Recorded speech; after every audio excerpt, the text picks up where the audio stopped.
to that, one of the things you just said about the Secretary's upcoming travel, Ukraine's future belongs in NATO. Do you expect any progress toward that end at the upcoming meeting? What's the I know the administration has spoken about that before, but what do you see any concrete progress in that at this point? So every time that we meet as NATO allies, and that includes in the foreign ministers' meetings, includes in the defense ministers' meetings, and of course it includes the summits, which happen once a year. But every one of those last a number of meetings, we have talked about Ukraine's progress towards NATO, and we will continue to talk about that here. We'll have a number of meetings where he talks about how we can continue to pursue interoperability to make sure that Ukraine can work with NATO allies, and to talk about the reforms that that Ukraine continues to make to prepare its path towards NATO. I don't want to preview any actions that we will take at this meeting, but certainly every time we can get together as allies and to talk with our Ukrainian counterparts, it's an important step along that road towards NATO membership. Sure. Unless somebody wants to continue that, can I change to Syria? Sure. I know there are at least one statement over the weekend from the administration on this. I guess to begin with, in simple terms, what does the U.S. want to see happen in Syria right now? We've seen rebels advance on Aleppo. What's the policy outcome that the U.S. sees? Sure. So in the immediate term, what we want to see are de-escalation and protection of civilians and minority groups.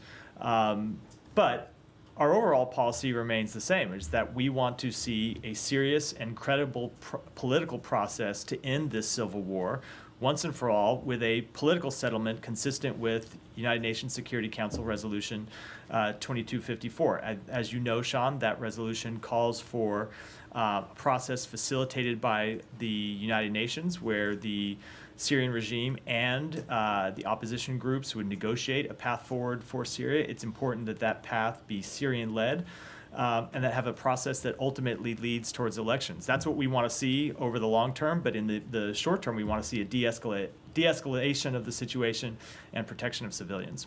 And what policy levers does the U.S. have? I saw that the Secretary spoke with Foreign Minister Fidan yesterday. Turkey arguably has more influence than any others on these rebels. Was there a message to Turkey or to the rebels via Turkey? So I'm not going to talk about the private diplomatic conversation that he had with Foreign Minister Fidan, but in all of our conversations with countries in the region, we continue to urge every country to use any influence it has to press for de-escalation. We don't want to see any country try and take advantage of the situation in Syria, to try to take advantage of the instability in Syria. We want to see all countries use their influence, use their leverage to push for de-escalation, protection of civilians, and ultimately a political process forward. And for Assad, there's over the years there have been various statements on Assad's future. What's the U.S. policy? Should Assad stay? Is the U.S. basically tacitly accepting that he's the least worst option? So look, nothing has changed with respect to our policy. Assad is a brutal dictator with blood on his hands, the blood of innocent civilians inside Syria, blood of his own people on his hands. Ultimately, what we want to see is a political process forward where the Syrian people get to determine who their leaders are. As I said, United Nations Security Council Resolution 2254 called for such a process. The Syrian government has never participated in that process. We continue to call on them to do so. We continue to call on all countries to use their influence to push forward that kind of political process that would lead to a path forward for the Syrian people, where the regime engages with opposition groups. We also believe it would be helpful if Russia and Iran stopped their destabilizing influence inside Syria. We have seen them continue to destabilize the situation going back more than a decade now, continue to play a role that is unhelpful not just to the Syrian people, but to the broader region. Maybe just one more, and then I'll pass on. But with on Iran in particular, obviously the Islamic Republic, this is its biggest ally, state ally in the region.